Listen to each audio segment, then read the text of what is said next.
Hello, everyone, and welcome back to Esoterica. Today, I have the pleasure of speaking with Howard Lovy. It's not the first time we've had Howard Lovy on the show. We spoke with him, I think it was last year, about developmental editing.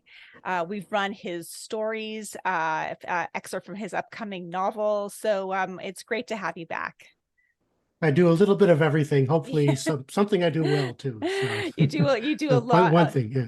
You do so much. I think we teased that a little bit in the Zoom call, before the Zoom call, that you do quite a bit of things. I mean, you're a coach, you're a book editor, you're a lifelong journalist, and now and the last we spoke, which I guess was last year, when you were just about to push out your novel, which is coming out in 2025. You kind of you made a bit of a switch, and now you're writing a work of nonfiction, Yeah. and an activist work. So tell us a bit about the book project and the impetus for the project. Well, first of all, the fiction was really out of my comfort zone. I've been doing the nonfiction for much of my career, Right. and suddenly something came to me about a year ago, a piece of fiction, and in sort of a flash, I just you know, typed it up real fast and found a publisher relatively easy. So, Mhm. anyway, we could talk about that at a future date. 2025 is about as fast as the publishing industry works. So, um, so about this Kickstarter book project, um, it came, out of a sense that I think a lot of Jews are feeling right now, which is a sense of helplessness. We're doom scrolling on social media, trying to figure out what's going on, and really can't believe what's going on. And I went through the same thing. I went through the whole grieving process after October 7. And then I thought, well, what do I do? How can I contribute? And the only thing I know how to do reasonably well is write. So this book project came to me, and what I wanted to emphasize is you're not helpless. You can do something depending on your local situation or depending on your own talents and your own connections. There are things you can do to educate and help fight anti-Semitism. I mean, the book is a guide, essentially. Like it's a guide on how to combat anti-Semitism. I mean, do you envision it being taught as in schools or in academic settings? Like, how do you see it being used? I see it being used by anybody who has a need for it. It could be used as a teaching tool. I'm hoping it could be. Mhm. But you could also use it for yourself. What can I do in my own community? My city is about to pass an ordinance or pass a resolution condemning Israel. What can I Mhm. do about that? My own online community seems to have forgotten why this war was started or how this war started in the first place. So what can we do about that? Um, it's very much on the local level, and when I say local, it doesn't necessarily mean your local community, but it could be your virtual community, Mhm.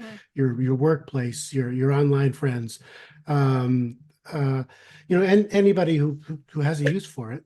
And it's very much going to be non-political. It's going to be you can be liberal, conservative. You could be not even Jewish, and you just have to assume that anti-Semitism is a bad thing, Mhm. and there's something that I can possibly do about it. Okay, so I mean, let's talk about the publishing process. Um, you had this idea for it's an excellent idea for a very timely and relevant book that a lot of people are grappling with, and you decided to kickstart their project. So tell me why you chose that route. Well, a few reasons. I wanted this to be a communal type of thing, and the way to do that, the way to get people really involved and engaged is crowdfunding. So Yeah. they're not only promising, they're not only going to buy the book, but they're going to have a hand in actually producing the book. And the way Kickstarter works is you have a number of rewards or incentives for people to pledge. Mhm. Um, and I purposely made these rewards participatory. So for a certain pledge, you can be one of my beta readers. For another pledge, you could take part in a Q&A online. For a different pledge, you could actually have a say in what's going to go in the book through webinars. Mhm. So when I saw this, uh, when I envisioned this as a community project, I thought crowdfunding would be the perfect way. And Kickstarter right now is really pushing books. They previously they funded games and comic books and things like that, but I think they're actually starting to fund books. And so I thought this was a good way to try it out anyway. So that's interesting. I did not know that. So they are pushing funding of books. So there are, I guess there are a lot of books that are being now funded.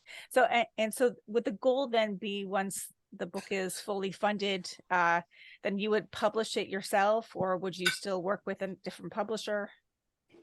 Well, I would publish it myself Mhm. for, I guess, a few reasons. I mean, it's possible that I could find a publisher who allows me free reign, but that would be hard to find. Mhm. I did run this by one Jewish publisher who, frankly, was skeptical about the whole thing. Who told me the only way to fight anti-Semitism is to let the IDF do its job. So That's I need weird. I need a publisher who really gets what we're trying to do, Right. and I'm a control freak, and frankly, and I know this seems like a narcissistic thing to say, but I think I'm more qualified than most traditional publishers to really know to really get the mission that I'm trying to get across here. So Mhm. I'm open to a traditional publisher, but I think I'd rather do this my way. Yeah, that makes sense. So I mean, walk us through the process. I mean, if someone were to come up with an idea and they want to kickstart their project, I mean, what are the things they need to know? Well, first they have to have, and I was warned about this at the beginning. They have to have a product, not a Mhm. cause. And in the beginning, and in my early version of my Kickstarter story, I had some experts advise me, and they said, "Well, it looks like a cause, and Kickstarter won't do that. It has to be a product." So my cause uh, is fighting anti-Semitism, but it's a product that I'm going to sell, and that's Mhm. what they're focusing on. Next, you have to have a reason for people to trust you. Mhm. And I have a following on social media, but not just that, but I've been writing about stuff my entire life. Right. So I have a certain number of people who want to hear what I have to say. As for the process, then you have to make a video. And fortunately, I have a son who's in film school who made me a video. That's Um, lucky. yeah, and then to me the hardest part was setting the rewards. Right. And I didn't want to be seen as trying to, profit off a tragedy. A lot of it seems very kind of hypey and salesy, which kind of goes against my own personality. I didn't want to say, "Hey, fight anti-Semitism by buying all this stuff." It's just not it's not me.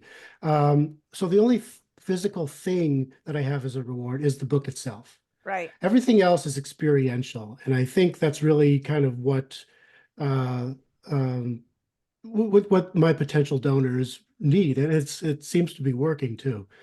Um, my Bible is a book called Get Your Book Selling on Kickstarter by Russell Nolte and Monica Leonel. And I carefully followed their advice. So if you're thinking about a Kickstarter project, I highly recommend that book. Not everything was applicable to my project, though, because some of it is geared towards selling comic books and to being a little more hypey than I want. I want this to be a little more low key. But there's some great advice in there on kind of the nuts and bolts of how to set your rewards and how much and how much you should ask for and uh, and how you should go about doing it. So Mhm. people who follow me on social media or Substack or in my other newsletters are probably sick of me inundating them with these sales Mm. pitches. And trust me, it'll all go away after January 3rd when this project ends. But part of what I've been advised is come at people in many different ways. Right. So Interesting. I mean, what I really like about the Kickstarter approach is it's essentially, I mean, you're pre-selling the book before the book was written. So you have all right. these, built-in buyers and readers of your book before you didn't even written the book. I mean, so that's promising that all these people already want to read the book. That's Yeah. not even done yet, right? Yeah, yeah, and that's a little different too. I was Mhm. advised, well, you've got to have half your book written. Well, Right. I said, well, part of the process here is my donors are going to help me in the research and editing phase of the book. Right. Um, so I have a lot, a lot of the book is already written in my head, but a lot of it is going to depend on what my community or our community tells me. Right. Um, so yeah, it's a little different. It's I'm taking a chance. It's different, I think, for the Jewish community. It's a little different even for Kickstarter. Mhm. But so far the experiment seems to be working. Now, it sounds interesting. And how did you come up with the number of days to keep it live for? Oh, I kind of pulled that number based on um, Kickstarter recommends nothing more than 30 days. If it drags Okay. on longer than that, then there's no sense of urgency, and people are going to be like, why, why should I give to this? And there's a certain psychology around it that I don't understand really, but apparently people tend to donate more at the beginning and at the very end. And at the Yeah. very end, there's a last minute push. Yeah. Um, so I'm hoping, I think we're in a pretty good position to have a good last minute push, even though it's right after the new year. Um, so I we'll mean, you're see. pretty, you're pretty, you're pretty close to your number. And how did you come up with a number? I mean, that books are expensive to write. I mean, in the grand scheme of things, it doesn't seem like you're asking for a lot of money. So, I mean, how did you come up with the actual dollar figure? Yeah, yeah. I had so much advice on this. One Yeah. person recommended I ask for just $500 to guarantee that it'll get funded.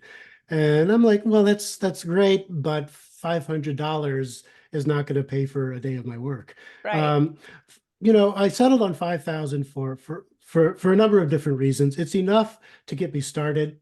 It's enough for me to say that, okay, there are enough people out there who are really interested in buying this book and being, participating. And I'm just blown away right now, that Right. 102 people have signed up so far, and even more have told me, well, they can't do it for various reasons, but they'll help me spread the word. Right. So I came up with that um, as sort of a compromise in my own mind. Hmm. So, okay, and this is the what if question. So, I mean, you are very close, and you still have, I believe, 11 days left. So um what happens if you don't meet your target? I mean, what's the plan? What's the plan? Yeah. Well, I hadn't planned on failure. Failure is No, not no, an no. option. I like Um, that. I like that. yeah, But it's but if someone's emulating you, I want them to know what to do if, yeah, in a worst case scenario. yeah. Well, Kickstarter is all or nothing. So if I Yeah. don't if I don't do it in time, then I'll say thank you to everybody. It was great. Thank you for wanting to participate, but we couldn't raise enough money. I think I'm not sure where I'll go from there. I still think a book like this is necessary, Yeah. so I might try other options. Um, but uh, but it would make it a little bit harder because I'd be losing sort of that those contacts. Right now I've got 102 people who are not That's right. only going to have already bought the book actually because their pledge buys the book, Right. but they tell me that they're extremely interested. So I'd be very disappointed. I'd have to lick my wounds a little bit, and the only thing that would be hurt is my pride, Right. because I've kind of laid it all out there and used all the contacts I've developed over the decades to try to push this book.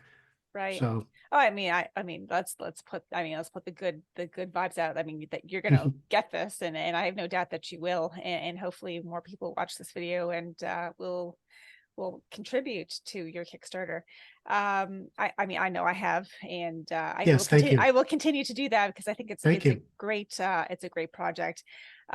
So I mean, you say in your bio, that you spent your lifetime writing about anti-Semitism. Um, And I mean, it's such a big topic, and I know combating anti-Semitism is a specific angle. You're not giving necessarily a history of anti-Semitism, but I mean, um, like tell us. I mean, what have you learned over your career of writing about anti-Semitism that you can like bring into action now with the book?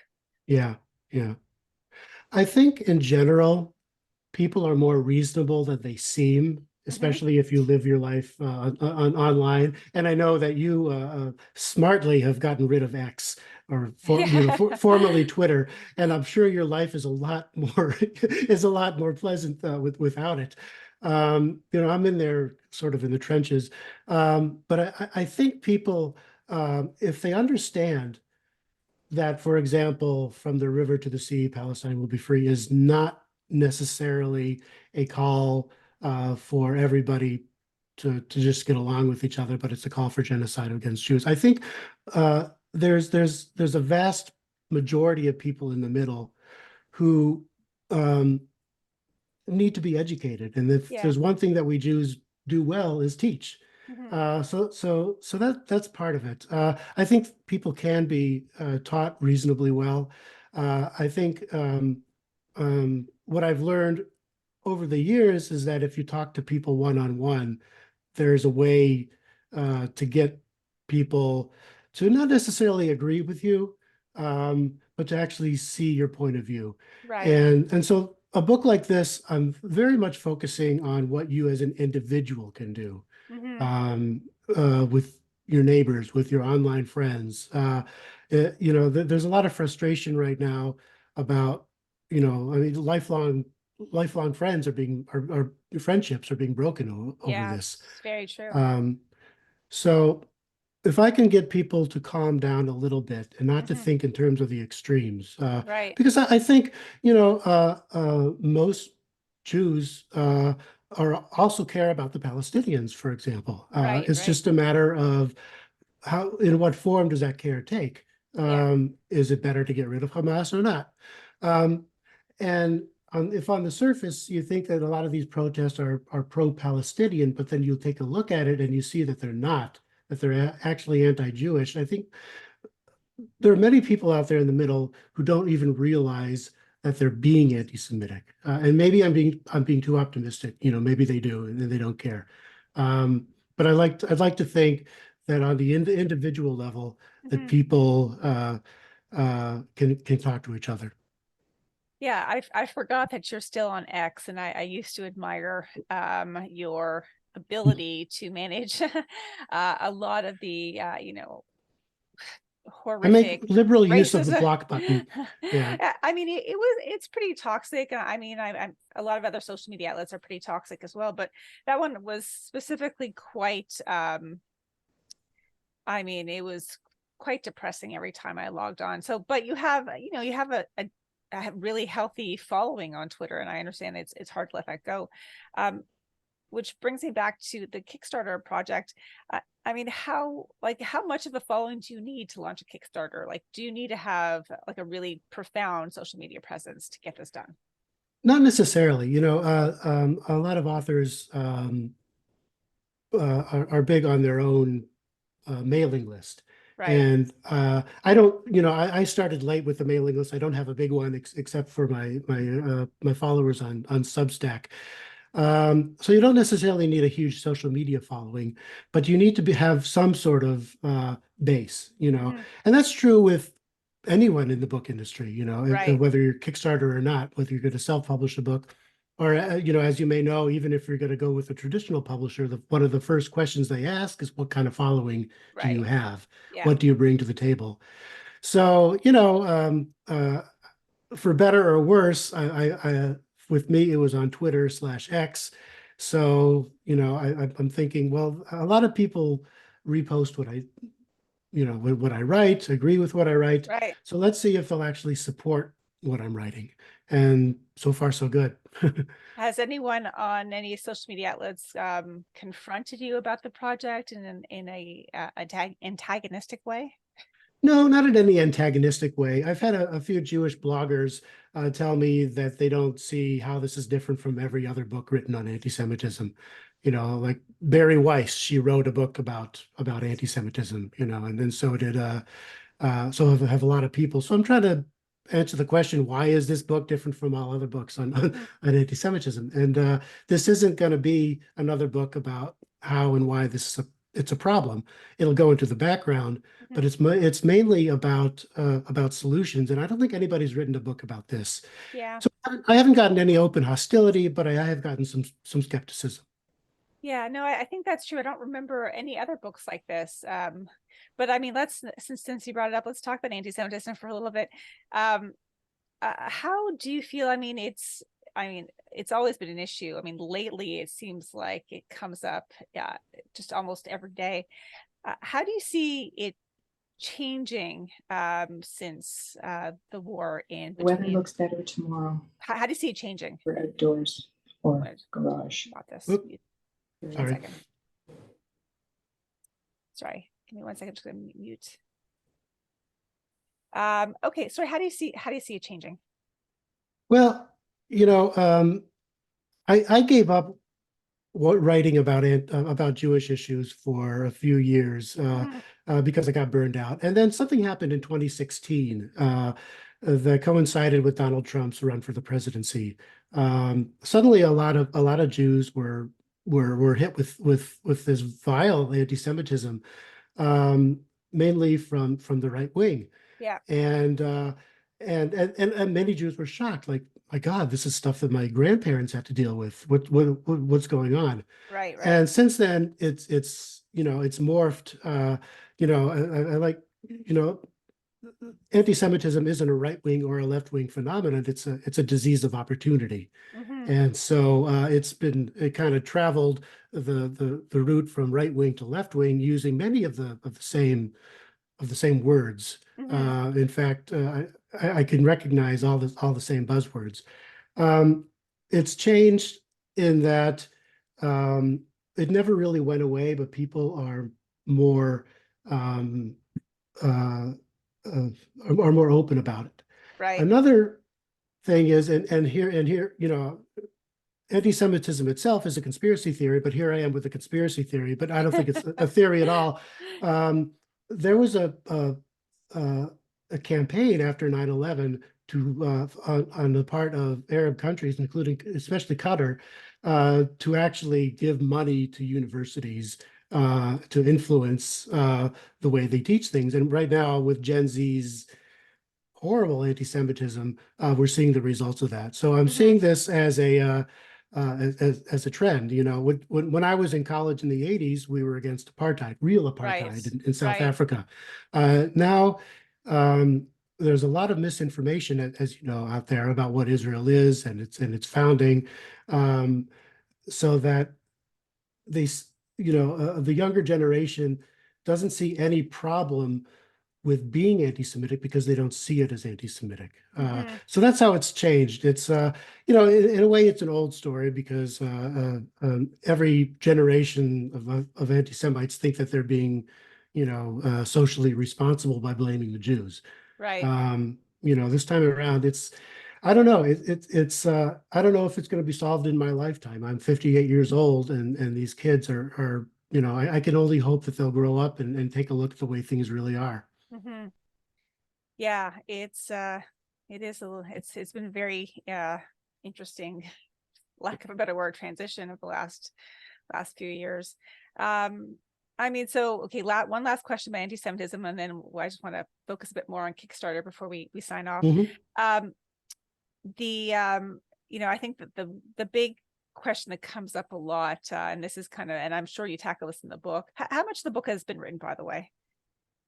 A lot of it is written in my head. In your head.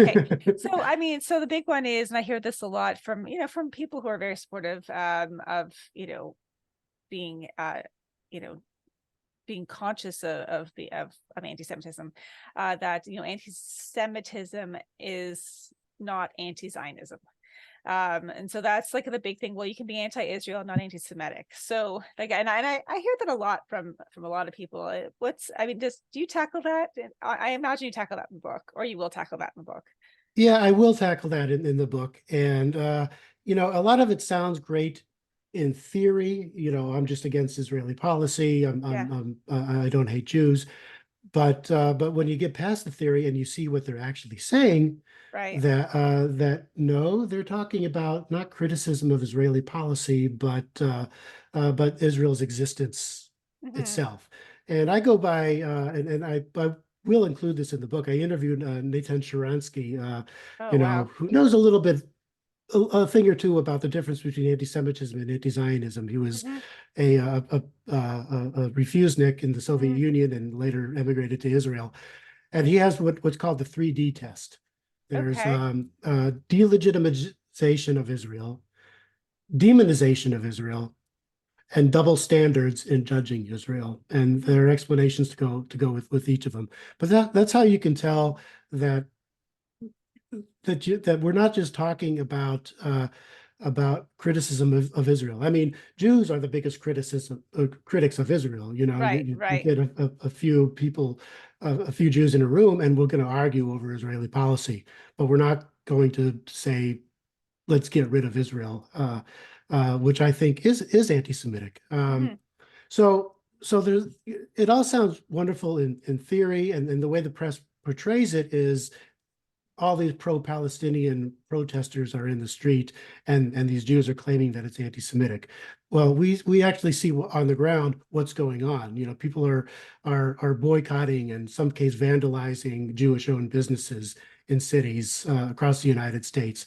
How is that freeing Palestine? What does Right. that have to do with if you're opposed to Israeli policy, protest at the Israeli embassy, Yeah. not Yeah. not Yeah. not boycott Jewish businesses. So Right. That's a very fair point.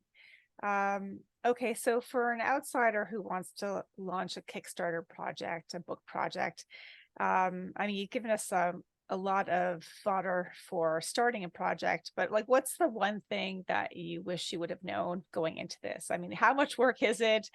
Um, is it like a full-time job for the month? I mean, tell us the real truth. yeah, it is almost a full-time job. Yeah, You don't it doesn't necessarily uh, have to take up all your time, but I have an obsessive personality in the first place, so I'm right, looking at my Kickstarter page um, many times during the day and refreshing it to see what's going on.